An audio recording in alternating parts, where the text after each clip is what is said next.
Hello gang, and welcome to RestoCycle.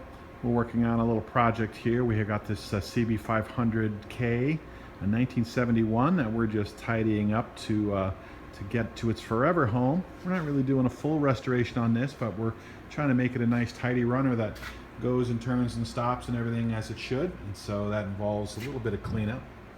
Along the way, of course, as we're looking at everything before we get the bike ready to go, we're evaluating this stuff, and of course one of the things that we frequently see when we take these old bikes apart is that the steering head's bearings get worn out. And what's weird about this particular issue is a lot of times it's not apparent when everything is together. You can hop on the bike and even put it on the center stand and rock it back and forth, and you'll find that it feels okay. But what happens is that when we take the fork off, the weight of the fork in the front wheel, and then we turn the handlebars side to side, you'll feel its center pretty noticeably. And there's nothing in my experience that'll make an old bike feel like a foul handling thing than worn out steering head bearings and swing arms. So we need to replace these.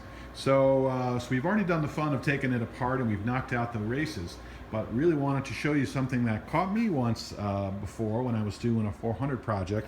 Thought I'd just show you something that is a little bit of the subtlety to the all balls kits. So here's our steering head and stem, and we've already taken off the lower bearing race and the little seals to the right there.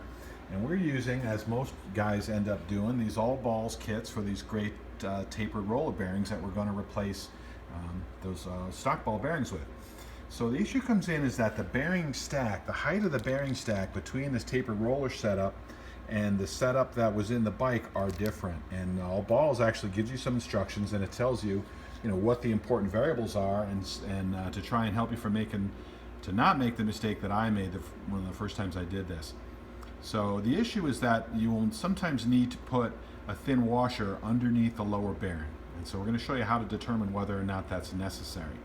So over here we have the two different bearings. We have the stock bearing that we took out of the bike. And so all we've done is we've taken the race that's pressed into the steering head out, and we've taken the inner race here, and we put a few balls, as you can just kind of see peeking under there, in a few spots around the race so that it'll sit where it goes. And then we just take our caliper and we measure the height of that stack. So try and keep it nice and square and straight and measure the height of that stack. And we came up with 18 millimeters. You don't need to be, super down to the 100th of a millimeter with this, but you need to get close. We have 18 millimeters on the stock stack.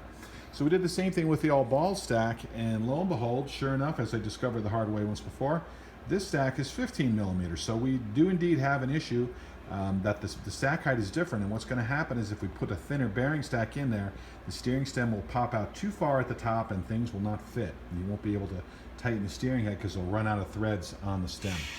So this is part of the all balls kit. They give you a couple different spacer washers that are designed to fit underneath, and they are two different thicknesses. The thinner of the two, 2.5 millimeters, the thicker, 4.5.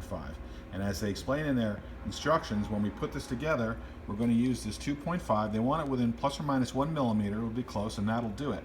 We're 3 millimeters different on our heights on the bearings as we measured, so 2.5 is going to get us within there. So the way we're going to put this together when we do is we're going to pop this washer down first, then we'll use the seal, goes on top, then we'll tap actually the inner race down on top of the steering stem, and then we'll tap this into the steering head. And then we'll know that when we put it all together, everything is going to fit. So that's it. Caught me once before, thought it might catch you. Hope that's helpful to somebody.